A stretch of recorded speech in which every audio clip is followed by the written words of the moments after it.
Alam mo ba na 13 pesos lang ang puhunan dito bawat isa? Pero pwede ka nang kumita at makaipon ng 63,000 o higit pa. So, paano gawin yon?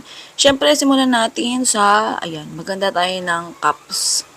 Kailangan microwavable ha, kasi pagka microwavable, pwede siyang lagyan ng mainit.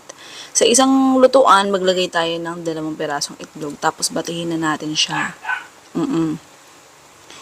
Mas okay kasi yan, para siguradong walang, ganun ganyan, oo, buo-buo. Evaporated milk nilagay natin, tapos harina, at saka, ayan, jelly powder. Optional lang yung jelly powder, pero kasi para maiwasang pumalpak ka at sigurado mamuo siya, kaya tayo naglalagay. Pwedeng maglagay ka konti lang kung gusto mong ano ka. Basta kung anong trip mo. Tapos haluin mo lang siya.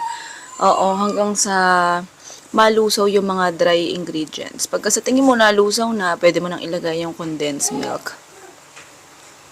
Yan, simutin mo kasi bawat latak niyan binabayaran natin. Oo, 'di ba? Syempre, sayang naman. Oo. Pwede mo pang simutin ng tinapay yan. O, 'di ba, bongga? Tapos halo-halo lang din. Oo. Kung gusto mo mas perfect na smooth at walang namumuo talagang literal, pwede naman salain mo siya. Kung makapansin yung jelly powder pala na ginamit ko, yellow. Kasi tawag dito na, wala akong stock. Oo, dapat clear white eh. Buti na lang may yellow tayo dito. Kaya, ayun yung ginamit natin. Oo. Tapos, ayan, lutuin mo lang siya hanggang sa lumapot. Pagka sa tingin mo lumapot-lapot na, hindi mo kailangan pakuluan. Mabilis yan mamuo, ha. Kaya pagkahango, diretso salin agad. Kaya kung mapapansin nyo sa procedure natin, hinanda na natin yung mga cups natin. Kasi yun nga, yun. So, ayan, punasan mo lang yung mga ibabaw para iwas dumi. Tapos, salang ulit tayo ng lutuan. Tapos, pasintabi po. Ayan, lusawin mo yung asukal.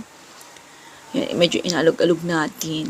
Pagkas tingin mo na lusaw na, pwede mong lagyan yan ng tubig. Oo.